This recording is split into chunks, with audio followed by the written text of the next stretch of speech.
Mais uma vez, muito obrigado por nos conduzir de uma forma tão especial na música esta manhã. E queria agradecer mais uma vez vocês que estão com a gente aqui hoje e você que está nos acompanhando também agora ou no outro momento do dia no YouTube. Hoje nós estamos, como eu falei no começo, comemorando 2 anos que nós estamos aqui reunidos, no espaço cívico, como comunidade Mosaico, e também encerrando a nossa série de reflexões, Paradoxos da Alegria, feitas as reflexões na carta de Paulo aos Filipenses. E Paulo, ele escreve essa que a gente diz que é uma das cartas mais ou dos textos mais felizes, mais alegres da Bíblia, onde ele repete diversas vezes, e a palavra mais repetida, como, verbo, como, alguma das suas variações, é a palavra alegria. "Alegrai-vos no Senhor, eu me alegro no Senhor, se alegrem", outra vez eu digo: "Alegrem-se", e Paulo está repetindo isso diversas vezes. E ele está escrevendo essa carta de dentro de uma prisão, onde ele sabe, que provavelmente ele não vai sair dali, e ali ele escreve a maioria das suas cartas, e ele vai escrever para essa, igreja em Filipos, sobre esse tema, o tema da alegria. E no capítulo 4, no versículo 10, o texto, ele vai nos dizer, eu vou ler só alguns versículos agora, Filipenses 4:10. Você pode usar o seu, texto, eu estou lendo na NVT, você pode acompanhar na sua Bíblia impressa ou no seu aplicativo, onde o texto diz: "Como eu me alegro no Senhor", aqui a palavra alegria. "Como eu me alegro no Senhor, por vocês terem voltado a se preocupar comigo. Sei que sempre se preocuparam comigo, mas não tinham oportunidade de me ajudar. Não digo isso por estar necessitado, pois aprendi a ficar satisfeito com o que tenho. Sei viver na necessidade e na minha fartura. Aprendi o segredo de viver em qualquer situação, de estômago cheio ou vazio, com pouco ou com muito, posso todas as coisas por meio de Cristo, que me dá forças." Eu quero te pedir, continua falando conosco nessa manhã, para a tua glória, em nome de Jesus. Olhar para esse espaço e formar e trabalhar para formarmos uma comunidade, plantar uma igreja, aqui nessa região, é um grande desafio, e a gente sempre precisa olhar para as nossas motivações, olhar para as nossas intenções, em perguntar o porquê que nós fazemos o que fazemos. E para que fazemos isso também? Qual o propósito de termos uma igreja, uma comunidade aqui, no bairro de Pinheiros, aqui no espaço cívico, aqui na região da Fradique? E esse é um processo que a gente precisa fazer continuamente, porque nós temos tantas demandas chamando a nossa atenção, nós temos nossas agendas com tantos convites, com tantas exigências, que nós olhamos para todos os nossos calendários, para os nossos orçamentos, para os nossos compromissos familiares, trabalho e outras coisas mais. Eu tô baixando. E aqui nós temos um grupo especial de pessoas também, porque temos pessoas aqui que são voluntários, que são engajados em servir em diferentes espaços. E talvez mas continuar aí precisamos repensar o porquê e para que estamos aqui, por que que isso faz parte da minha agenda e por que talvez isso deveria até ter uma parte central na minha agenda.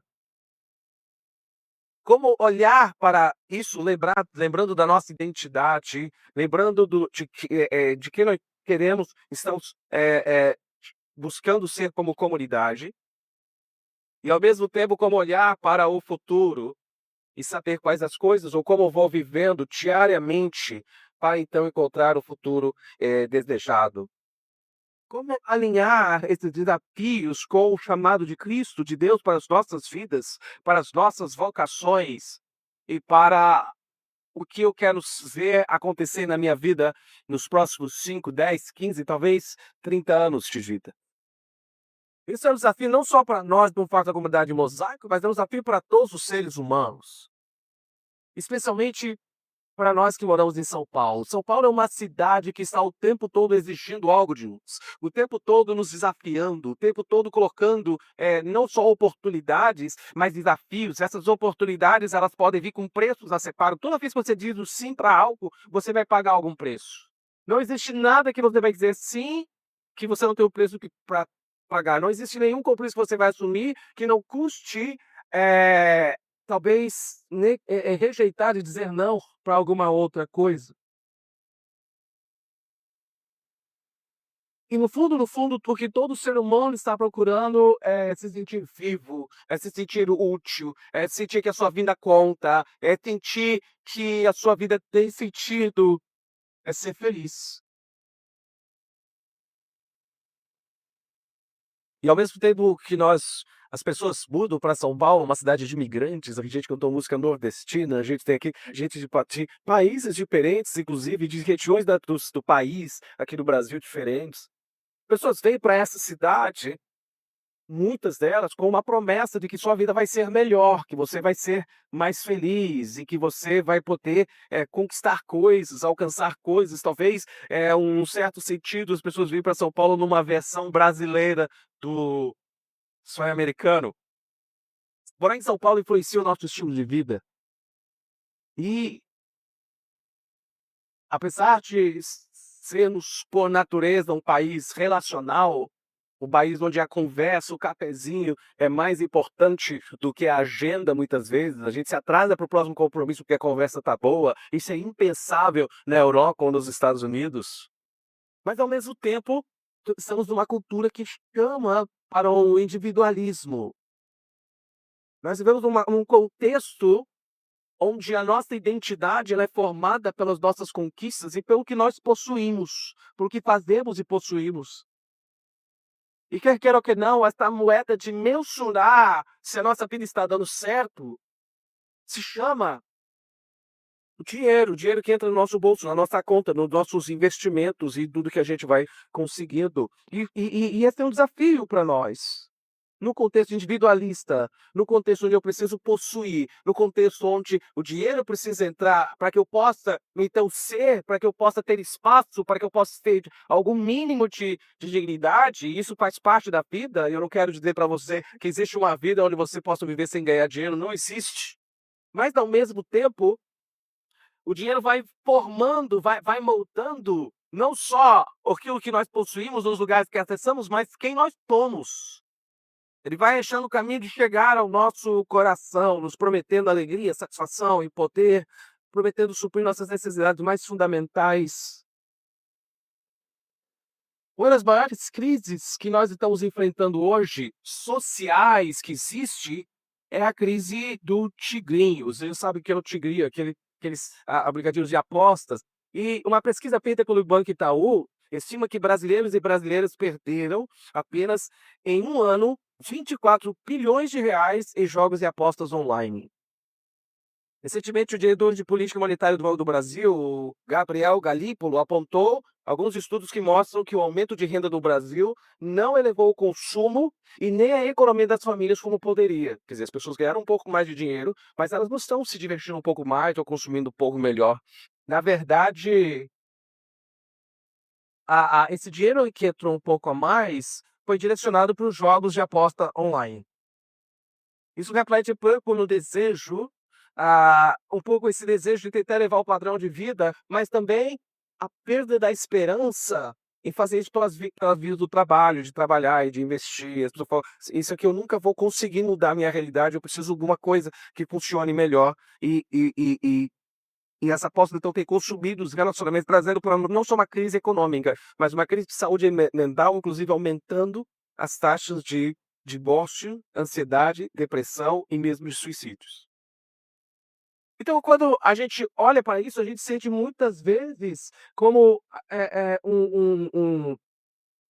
como se a gente estivesse correndo e sem sair do lugar, a gente vai se sentindo cansado, porque você sabe, você é empreendedor, você trabalha muito, você tem muitas paga para trabalhar, você faz sacrifícios da sua família para você manter o seu funcionário, manter o seu negócio, e isso vai tirando da sua vida. Você vai perdendo sua energia, sua motivação, sua alegria, sua vida. E você vai associando isso, talvez, não só às condições, mas ao mesmo tempo associando isso a você mesmo. Será que eu sou um fracassado porque nós temos as histórias de gente bem-sucedida e só eu que não consigo? Será que eu perdi a mão? A mesma coisa no mercado. Como é que eu, no mundo corporativo, eu preciso chegar lá, mas parece que sempre cada passo que eu dou, isso traz um peso, demandas, exigências que vão tirando a minha alegria, minha energia de ser. Eu estava conversando com um pastor essa semana que é essa igreja no extremo sul de São Paulo. Ele estava falando sobre essa realidade, contando de história de um dos membros da sua igreja, e gasta em torno de 5 horas por dia de transporte público, e ele ganha R$ 2.500 para salário por mês. Ele fala da dificuldade das pessoas daquela comunidade, porque como você vive numa cidade de São Paulo com um salário de R$ 2.500 e como você pode ter alguma energia para qualquer outra coisa, quando você gasta 5 horas por dia só de transporte público para trabalhar cerca de 10 horas por dia.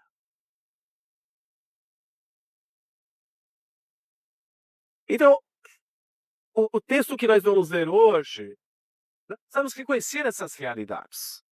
E nós não podemos pintar um quadro lindo como se nós pudéssemos viver numa cidade de São Paulo e não lidar com isso. Aliás, a Bíblia aponta isso desde Gênesis capítulo 3, quando o homem se afasta de Deus, e nós começamos a olhar, então, esse afastamento de uns dos outros, esse afastamento da própria terra, da própria criação, e Deus vai dizer: olha, você vai trabalhar com o suor do seu rosto, com espinhos e cardos, todos os dias.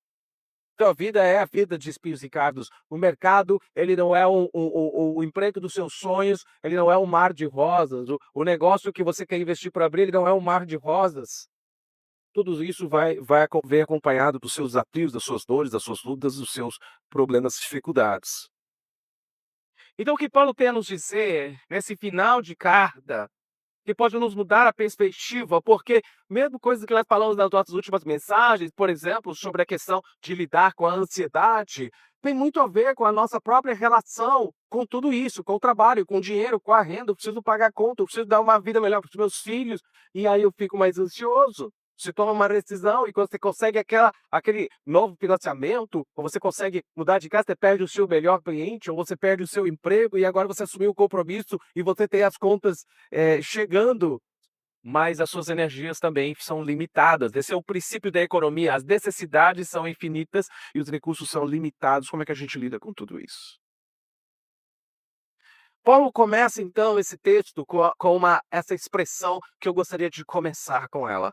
Como eu me alegro no Senhor. Agora, vamos lá. Você pode dizer, mas Paulo vivia num outro mundo. Se você gastar um pouquinho de tempo entendendo o contexto de Paulo, do Império Romano, como as estruturas sociais eram construídas, você vai ver que as pessoas que nós temos hoje são as mesmas que eles tinham naquela época. Paulo ele vem de uma família bem estruturada. Paulo ele vem de uma família que tinha recursos, que tinha acesso. Ele era um poliglota, que conhecia as leis romanas, os filósofos gregos, toda a lei judaica.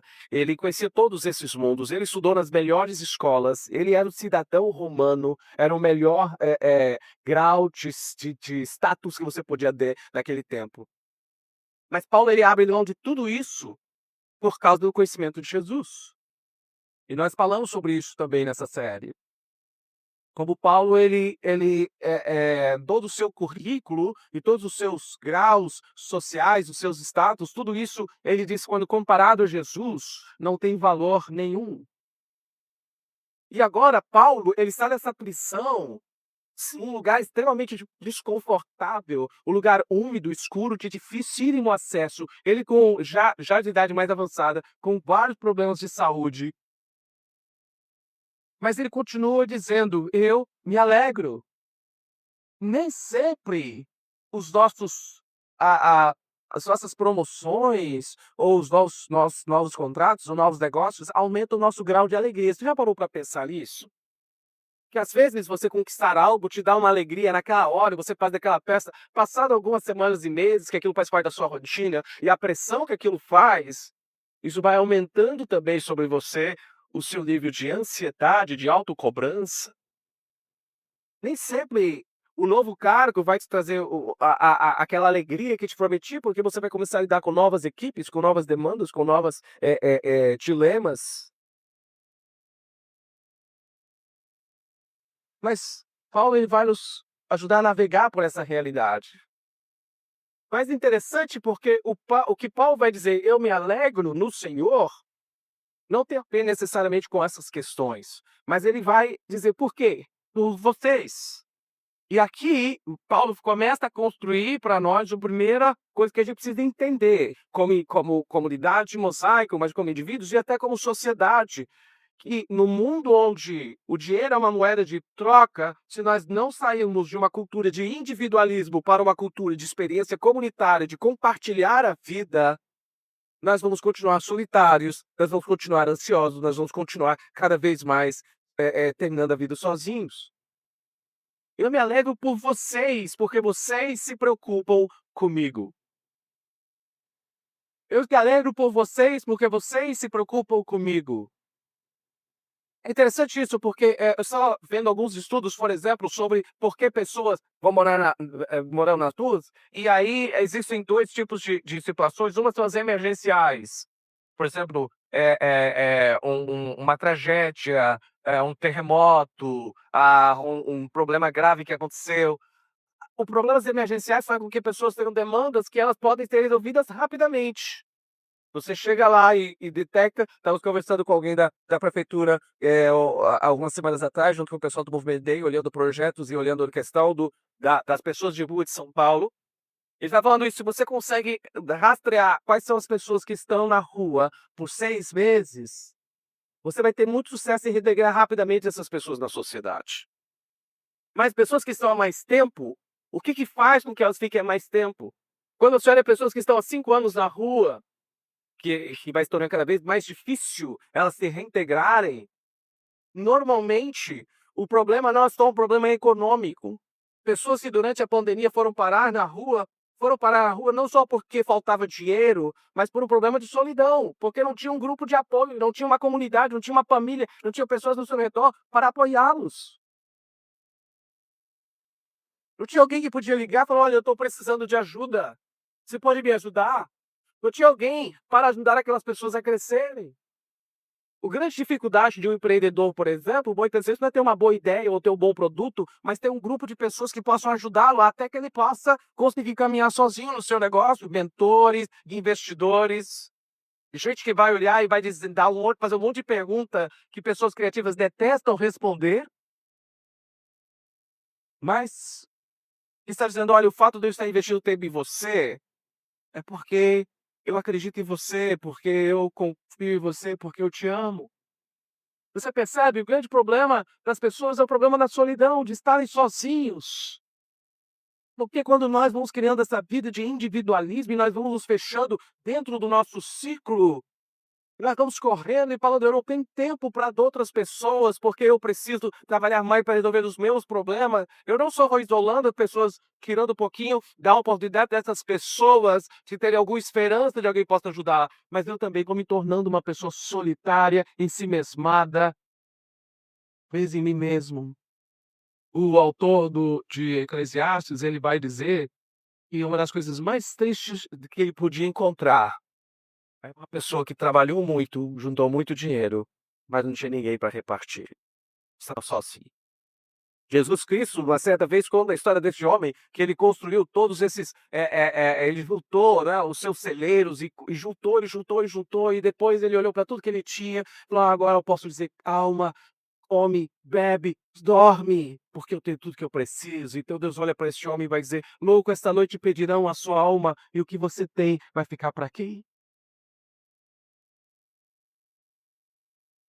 O Paulo, ele está nessa experiência comunitária, ele aprende a viver em comunidade, mas Paulo, ele teve que passar por um processo de aprendizado.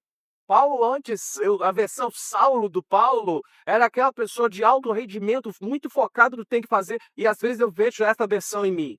Quando eu tenho uma demanda que eu me coloco, isso precisa acontecer, nós corremos o risco de sair atropelando pessoas para fazer aquilo acontecer, porque a gente tem um ótimo motivo de tudo acontecer. Nós somos motivados por uma coisa, e no final, quando a gente olha e avalia o nosso coração, a pergunta é: nós estamos motivados pelo crescimento da comunidade, nós somos motivados pela transformação da nossa cidade, ou nós somos motivados por ter uma história de sucesso para contar na minha vida? E aí nós nos colocamos naquilo, porque nós temos isso como um tipo de salvação pelas obras. Para Paulo poder viver essa experiência e poder contar com as pessoas, era uma via de mão dupla, não era só dizer: "Olha, as pessoas são egoístas e ninguém queria ajudar Paulo", e só os filipenses queriam ajudar Paulo, mas Paulo teve que aprender também a ser ajudado. E para isso ele desenvolveu algo, ele aprendeu algo que é contentamento ou satisfação. Veja o que ele diz, versículo 11: aprendi a ficar satisfeito com o que tem. Em outra versão, eu aprendi a estar contente. Isso aqui já é um paradoxo. Porque se você for para um treinamento de desenvolvimento pessoal, se você for num treinamento de desenvolvimento profissional, talvez uma das coisas que você mais vai ouvir é: você não pode ser uma pessoa que está aí satisfeita com qualquer coisa, você tem que ser uma pessoa insatisfeita. E Paulo demonstra essa insatisfação, no certo sentido, em muitas coisas, de ver as coisas como estão. Ele quer ver as coisas mudadas. Então existe um paradoxo aqui, uma insatisfação, mas ser movida por um outro tipo de satisfação. Porque normalmente as pessoas não estão dizendo: seja insatisfeita com as realidades ao seu redor. As pessoas estão dizendo: você não pode estar satisfeito com quanto dia você tem, você tem que querer mais, querer mais, querer mais e querer mais. Esse é um motor que vai fazer você crescer e vai fazer a economia girar. Até contentamento parece apontar para pessoas fracas. Alguns já acusaram Paulo de criar esse sistema para favorecer o Império Romano e os poderosos. Mas lembra, Paulo estava preso porque ele era visto como uma ameaça para o próprio Império Romano. Na verdade, Paulo está oferecendo aqui a única maneira daquelas pessoas encontrarem uma liberdade real. Como é que o contentamento muda a nossa relação com a nossa economia, com os nossos recursos? Quando lemos e voltamos para o relato de Gênesis, na criação da humanidade, o texto nos apresenta duas questões importantes. A primeira é que Deus nos chama para multiplicar e encher a terra. E a segunda é que nós deveríamos administrar os recursos da terra. E isso num ambiente de abundância, ou que nós chamamos de shalom, um ambiente onde todas as coisas florescem, são frutíferas, e onde todas as pessoas florescem, são frutíferas. E agora, será que Deus não tinha pensado sobre o perigo da superpopulação quando Deus fala isso para Adão e Eva? Deus criou o mundo pronto para ser cultivado, mas ele coloca a raça humana para arar e cultivar a terra. A descrição do Éden é essa descrição de Shalom, o lugar de abundância, propósito e plenitude. E ao nos separarmos de Deus, nos tornamos inimigos um dos outros da própria terra. E o grande problema de Gênesis capítulo 3, que não é porque só que nós vamos conhecer o bem e o mal, mas que na verdade nós passamos a decidir o que é bom e o mal e que nós queremos ser deuses. E que quando nós desejamos e decidimos que vamos ser deuses, nós achamos que todas as coisas precisam existir para o nosso próprio fim. É interessante isso, porque Deus, a descrição bíblica de Deus, é de alguém que não precisa de nada. Uma das nossas mensagens dessa série foi: não sirva a Deus para ser feliz.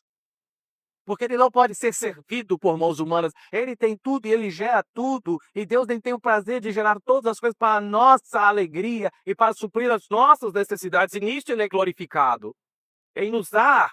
Mas a nossa versão de divindade, a nossa versão de Deus, é que nós queremos receber tudo para que nós possamos consolidar a nossa posição de poder, de admiração e de glória. Por que nós temos? Isso acontece desde indivíduos até estados, como Roma, por exemplo, e as Romas do nosso dia de hoje.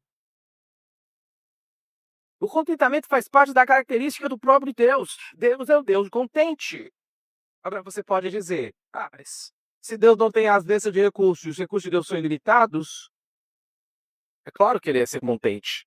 Para mim falta tudo, como é que eu vou ser contente? Por isso que nós precisamos do Deus cristão. Porque o Deus cristão é um Deus que abriu mão de tudo para não ter nada e que continua sendo um Deus alegre, um Deus feliz. Deus que abriu mão de toda a sua riqueza, de todo o seu poder, de toda a sua glória. Filipenses capítulo 2. Para se fazer servo. E sendo servo, ele continua sendo um Deus feliz. Não lhe falta nada, mesmo quando ele não tem nada. Percebe? Ao mesmo tempo, esse Deus que tem tudo, ele vai dizer: aquele que não nos negou nem mesmo seu único filho, não nos daria com ele também todas essas coisas.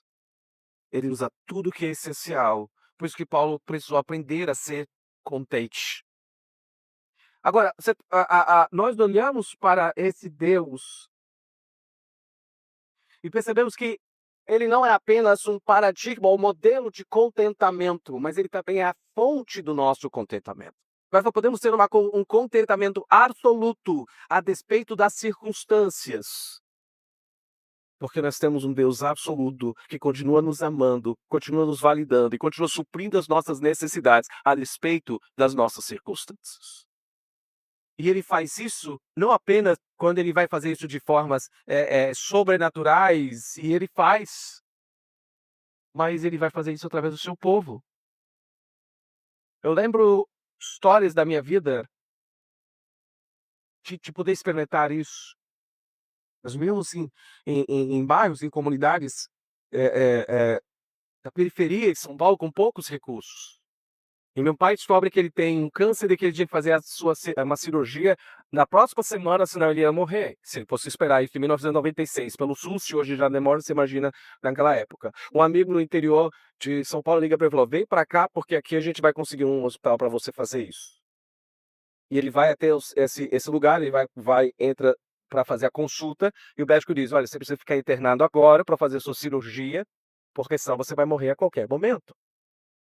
Mas vocês precisam deixar um cheque, o pessoal mais novo talvez não vai entender o que significa isso, mas vocês têm que deixar um cheque caução, se você precisa ter alguma coisa que vai garantir que a gente vai cobrar de você depois.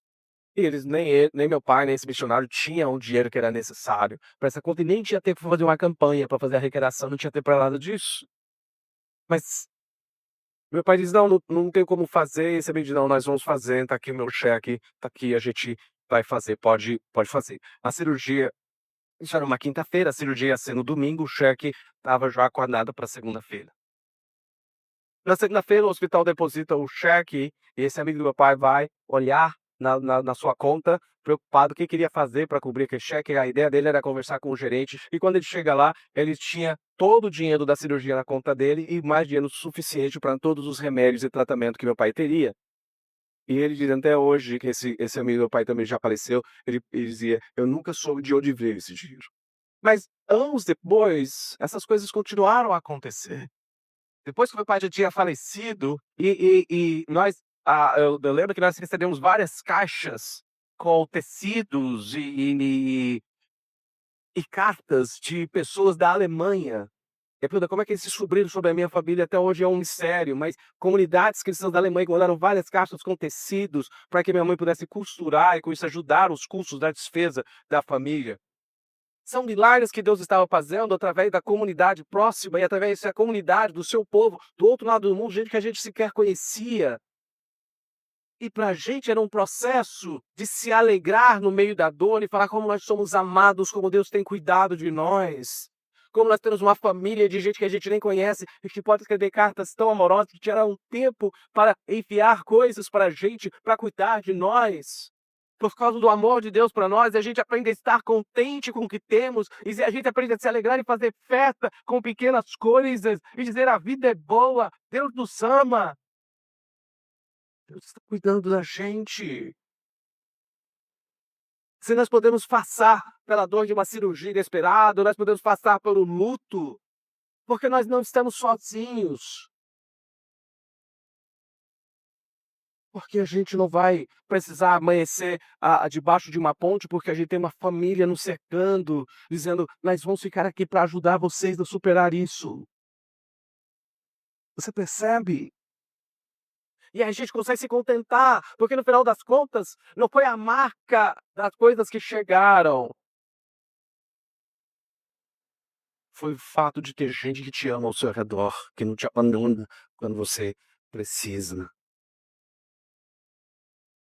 Paulo, ele diz: olha, eu falo para vocês isso porque não porque eu estou precisando, que eu estou necessitado, versículo 11, porque eu aprendi a ficar satisfeito com o que eu tenho, sei viver na necessidade e também na fartura, aprendi os segredos de viver em qualquer situação, de estômago cheio ou vazio, com muito ou com pouco. Quando a gente aprende a estar feliz em qualquer situação, a gente tem mais coragem de dizer não para certas coisas, de não nos submetermos a certas situações, não negociar os nossos valores por causa de R$ 1.000 a mais ou a menos. Nós temos mais coragem de compartilhar a vida com outros e poder dizer: "Vamos caminhar juntos". Nós somos mais livres para sermos mais generosos. Paulo sabia o que era ter muito, como eu disse, mas ele também soube enfrentar os momentos de escassez. E como é que ele navegava entre um e outro? Ele vai dizer: eu posso todas as coisas, porque Cristo me fortalece. Você percebe como a gente usa esse versículo ao contrário hoje? Nós usamos esse versículo para demonstrar uma certa arrogância. Nós usamos esse versículo para achar que a gente pode fazer qualquer coisa, que não importa o que a gente faça, posso todas as coisas de Cristo que me fortalece. Esses dias eu vi um vídeo de uma pessoa que estava fazendo esse vídeo e eu acho que uma das maldições dessa era é porque as pessoas têm prazer em serem tolas para o mundo todo ver. Antes a gente já era tolo, mas a gente fazia isso da forma privada, né. Mas agora a gente gosta de fazer isso em público, né. O que parecia piada, quando eu era criança o pessoal falava isso: "Olha, coloca uma melancia na cabeça, olha, a pessoa, né, deixa de ser bobo em casa, ser bobo na rua". Hoje é estilo de vida, é lifestyle, melhor dizendo.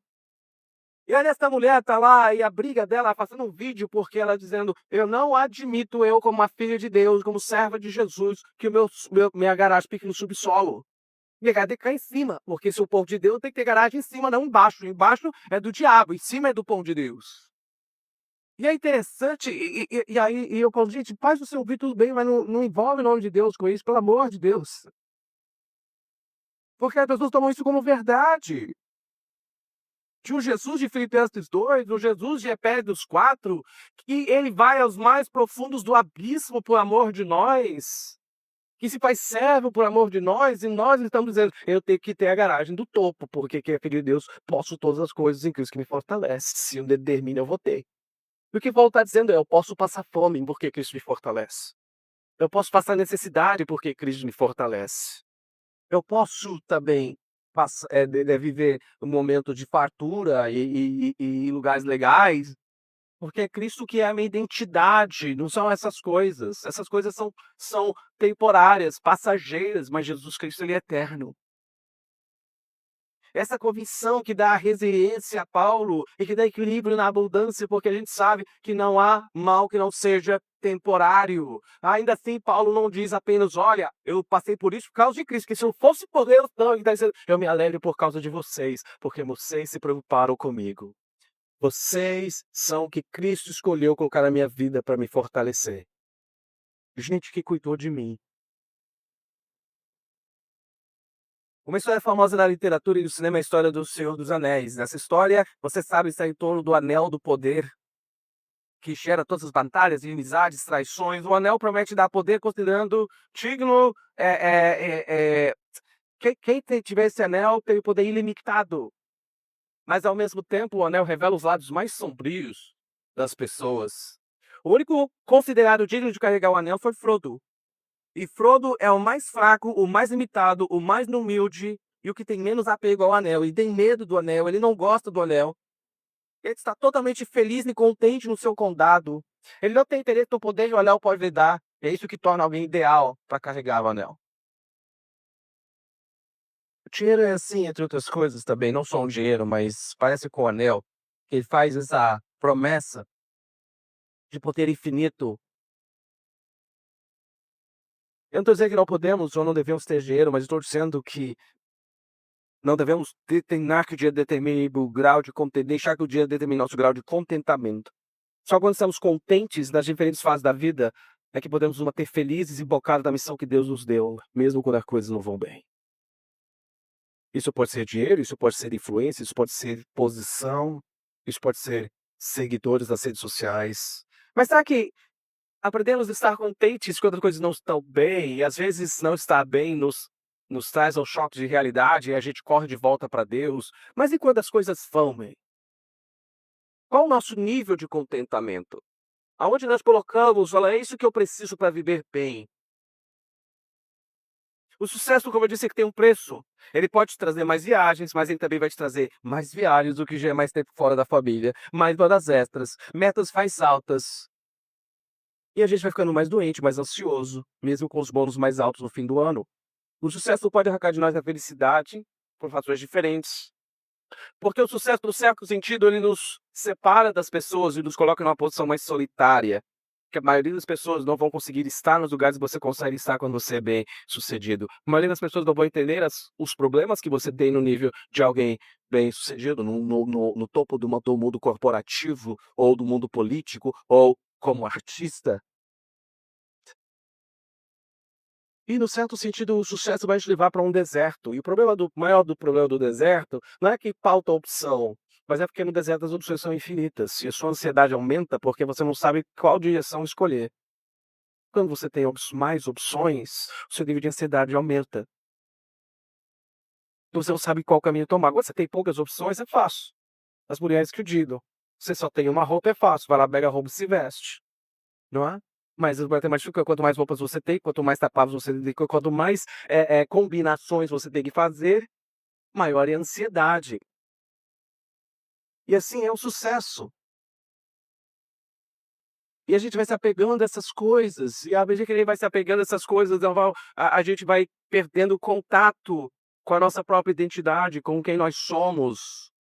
A gente vai se tornando aquele personagem que é o oposto do Frodo no Senhor dos Anéis, é o Gollum, ou Sméagol, que olha para o anel e ele vai: "O meu precioso", e está apaixonado pelo poder que o anel pode te dar, mas ao mesmo tempo ele vai se tornando um ser traiçoeiro, solitário, que você uma hora você tem pena, você tem raiva, ele é um traidor, e ele vai perdendo a sua identidade, as pessoas vão vendo a sua humanidade, que nós queremos mais, e acabamos usando os outros para ter o que a gente mais quer. E acredite, isso acontece em igrejas, isso acontece no trabalho, isso acontece dentro das próprias casas. Quando entendemos que o evangelho é que nos reconcilia com Deus e recebemos a abundância do próprio Cristo, então nós ficamos mais contentes com quem nós somos, porque o poder vai nos tentando ser algo que nós não somos, e a gente vai mudando de nariz, vai mudando de esposa, vai mudando de casa, vai mudando de... E a gente vai se perdendo. Quem eu sou mesmo? Onde eu estou mesmo? Para onde eu estou indo mesmo? E a pior das perguntas, talvez, é: quem está comigo mesmo? Será que as pessoas estão comigo porque elas estão comigo, ou estão comigo porque elas querem o meu dinheiro e querem os meus acessos? E a gente começa a desconfiar de todo mundo, e a gente se perde na procura. Mas Paulo olha para esta igreja e está dizendo para mim, para você, mosaico, ele está dizendo: existe um caminho da felicidade. Aprenda a estar contente, e a maneira que você vai experimentar uma felicidade que nada desse mundo pode prover é através da prática da generosidade. Quando nós olhamos para os outros com generosidade, não é apenas uma troca transacional. Eu não só faço porque eu vou ganhar em troca, mas nós estamos numa comunidade de onde nós podemos ser honestos e podemos olhar mas olha, eu não sou o seu salvador, eu não posso salvar você, mas ao mesmo tempo, eu não quero que você seja o meu salvador também, mas nós podemos caminhar juntos. E às vezes a generosidade tem a ver com o jeito que nós falamos com as pessoas, ou com o tempo que dedicamos às pessoas, o fato que nós nos esforçamos para aprender o nome das pessoas, mas ao mesmo tempo, como nós nos envolvemos para trazer realidades de maior bênção e abundância ao nosso redor. O apóstolo Paulo diz, versículo 15, e eu já estou indo para encerrarmos: vocês foram os únicos que me ajudaram financeiramente quando eu lhes anunciei as boas novas pela primeira vez, e depois segui viagem e saí da Macedônia. Ninguém mais fez isso. Mesmo quando eu estava em Tessalônica, vocês me enviaram ajuda em mais de uma ocasião. Não digo isso porque quero receber oferta de vocês, mas desejo que vocês sejam recompensados por sua bondade. Como comunidade, nós somos esse espaço onde Deus vai formando uma comunidade, onde Deus quer depositar os seus recursos para que nós possamos abençoar outros. Alguém disse que a igreja é o único grupo que não existe para o benefício dos seus próprios membros. Ser discípulo de Jesus significa que nós estamos vindo aqui e nos unindo uns aos outros, nos interagindo com o próprio Deus em primeiro lugar, e nos unindo uns com os outros, para que nós possamos ser reconciliados uns com os outros, vai trazendo também a reconciliação de Deus para o mundo ao nosso redor. E o que nos diferencia isso de uma ONG? Nosso projeto não é apenas social, nosso projeto não é apenas assistencial, nosso projeto não é apenas de ajudar as pessoas a estarem melhor financeiramente, mesmo que nós devemos fazer essas coisas, mas o nosso porquê existimos é convidar as pessoas para se reconciliarem com Deus. Isso exige uma generosidade radical, uma hospitalidade radical, um acolhimento radical. Você lembra uma outra história, a história de Natal do Charles Dickens, que conta a história de um homem, o Ebenezer Scrooge. Ele é um homem avarento que detesta o Natal e que vive contando cada centavo que ele tem. Ele não tem misericórdia dos seus funcionários, não permite que eles celebrem o Natal. O seu funcionário pobre é muito pobre, tem um filho bem doente, mas é um rapaz que está sempre feliz, mesmo que ele faz a vida desse homem miserável. Então, no Natal, na véspera do Natal, o Scrooge tem um sonho, ele tem um encontro com 3 fantasmas: o fantasma do Natal passado, o fantasma do Natal presente e o fantasma do Natal futuro. E aí, esse fantasma do Natal passado mostra como era a infância dele, como ele era muito pobre, mas muito feliz. Depois do fantasma do Natal presente, vai mostrando as pessoas que estão ao redor dele, o seu funcionário, ele era muito pobre, mas estava lá com um pouquinho, mas dando risadas no dia do Natal. E aí ele olha para o futuro, e olha para ele mesmo, onde ele vai deteriorando e morrendo, ele morre solitário, ninguém está ali para lembrar dele. E a pergunta então é: que tipo de histórias nós queremos contar como comunidade? Refletindo sobre isso nas conversas que tivemos na semana passada no Movement Day, em outros encontros, eu tenho falado sobre isso, que talvez o problema da falta de generosidade de muitas pessoas é porque as igrejas têm chamados para generosidade que são totalmente egoístas. Nós queremos mais doação para prédios maiores e melhores estruturas, mas nós mesmos, quando olhamos para o nosso orçamento e o nosso tempo, nós não nos preocupamos com o que está passando ao nosso redor. Nós queremos aumentar a nossa marca e expandir e fazer uma marca de sucesso, onde a gente pode ganhar o mundo.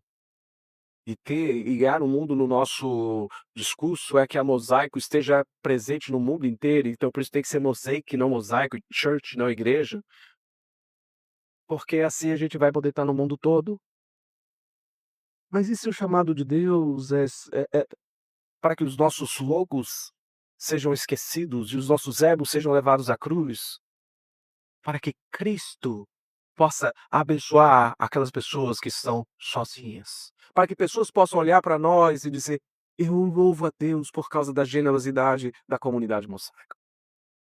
Eu achei que eu estava sozinho, mas ali havia essa comunidade que nos abraçou, que nos acolheu, que nos ajudou. Teve alguém que gastou tempo na minha vida para me explicar como era viver, para me ajudar a ser gente, para recuperar em mim, resgatar em minha humanidade, por causa de Jesus, por causa do evangelho, por causa da morte e da ressurreição de Jesus Cristo. Nós não precisamos nos apegar às coisas que podemos juntar, porque Jesus abriu mão de tudo para que não nos faltasse nada. Isso não diminui seu compromisso com o trabalho, mas te leva a trabalhar com mais afinco e mais excelência, para que você possa gerar mais abundância. Nos mobiliza a aprender do nosso negócio, nos ajuda a tomar decisões sábias, para que sim, os negócios sejam lucrativos, mas não a qualquer custo e não para qualquer fim. Queremos ser instrumentos de Deus para manifestar a bondade de Deus para o estrangeiro, para o pobre, para o excluído, para o encarcerado. E se vamos formar nossa igreja, novas igrejas, para que essa igreja traga uma abundância para a sua comunidade, para orarmos por famílias radicalmente generosas e hospitaleiras, que abram sua agenda, abram suas casas e abram seus recursos para servi-los e amarmos gente que está sozinha, na porta do lado do seu apartamento ou na rua debaixo da sua casa. Quando fazemos isso, estamos servindo ao próprio Deus, estamos nos unindo ao projeto de Deus, estamos confiando nos recursos que vêm de Deus. O apóstolo Paulo termina falando: "No momento eu tenho tudo o que precisa e muito mais do que eu preciso. Minhas necessidades foram plenamente supridas pelas contribuições que vocês enviaram. As suas contribuições são um sacrifício de aroma suave, são um verdadeiro ato de adoração a Deus. Uma oferta aceitável e agradável a Deus, e esse mesmo Deus que cuida de mim, e aí eu quero que você tome isso como uma palavra para a sua vida, suprirá todas as suas necessidades por meio das suas riquezas gloriosas que nos foram dadas em Cristo Jesus. Agora toda a glória seja a Deus, nosso Pai, para todos sempre. A razão que estamos aqui é porque somos chamados para participar da missão. de Deus, onde tem tanta gente morando no estúdio ou no apartamento, mas solitários, sozinhos, isolados uns dos outros, e que talvez os possam sentar à mesa de café da manhã, ou talvez ele possa sentar na minha mesa e na sua mesa, para juntos experimentarmos da bondade, da graça de Deus, através da generosidade, da hospitalidade, do engajamento de alguém na minha vida, alguém que investiu em mim. Você sabe, um tempo vai passar e você vai esquecer as marcas das camisas que você vestiu. Você vai esquecer, talvez, de detalhes das viagens que você teve. Você vai esquecer de muitas coisas que você comeu.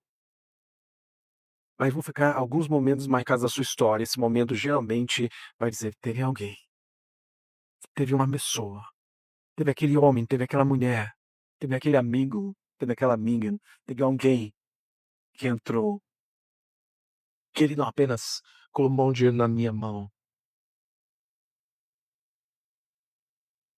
Quero encerrar contando uma última história, essa história de um pastor no Brooklyn, nos Estados Unidos, em Nova York, pastor Jim Cymbala.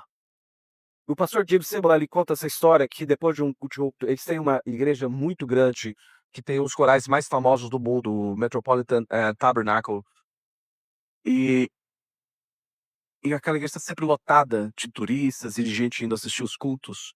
Ele disse depois de um dia com 9 cultos seguidos, pregando por 9 cultos, o último culto ele está exausto, sentado, não vendo a hora de ir embora, e entra esse mendigo, né, vendo na direção dele. Por causa da exposição que ele tem e tudo mais, eles tinham um segurança, os seguranças não queriam deixar o mendigo chegar perto dele, mas eles: "Não, pode deixar", mas ele não queria muito conversar. Quando o mendigo chegou, falou: "Não, deixa ele vir, pode deixar". Ele pegou um dinheiro e colocou na mão daquele mendigo: "Olha, eu tenho que ir embora, tô cansado, mas tá aqui, ó, pra você comer alguma coisa". O mendigo olhou para aquele dinheiro, ele disse: "Eu não quero dinheiro". Ele disse: "Olha, é tudo que eu tenho, pode ir".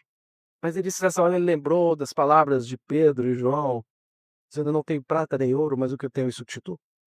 Eu digo: "Eu preciso de alguma coisa a mais, não é dinheiro que eu preciso. Eu queria ouvir de Jesus, eu não entendi, de você pode explicar melhor". Ele já é exausto, ele senta e começa a falar de Jesus para aquele homem. No final da conversa, aquele homem entrega o seu coração a Jesus. E depois ele disse: "Você tem onde dormir hoje à noite?" Falou: "Não, não tenho, mas eu já você já deu tudo que eu preciso, não precisa se preocupar comigo". Eles: "Não, a gente vai resolver isso". Eles tinham um quartinho no fundo de um prédio, coloca ele naquele quartinho e na outra semana a igreja o contrata para ser o zelador da igreja. Aquele homem é restaurado, ele volta a estudar, ele tem a vida dele toda transformada, porque um dia aquele pastor, ele olha e diz: "Não é apenas sobre dar algum dinheirinho para me livrar daquela pessoa para eu ir logo para casa, mas é sobre compartilhar a vida". Se nós não estamos dispostos a compartilhar a vida juntos, esse nome mosaico não faz sentido pra gente. E nós somos apenas um encontro final de semana, mas quando a gente vai amalgamando, vai juntando as nossas vidas, as nossas histórias, que nós somos e temos, seja ao redor da mesa ou na jornada, sonhando junto, construindo algo juntos por causa de Cristo. Então nós somos um bom aroma, a beleza de Cristo, para um botão e um sertão. É por isso que nós precisamos renovar os nossos votos. De dizer: "Eu não quero apenas ser um lugar para ir no domingo, lugar que não exija tanto de mim, um lugar que eu possa chegar, é melhor porque não é tanta gente, não sinto tão sufocado, mas estou sendo chamado para ter um grupo de gente, para a gente viver a vida juntos em nome de Jesus.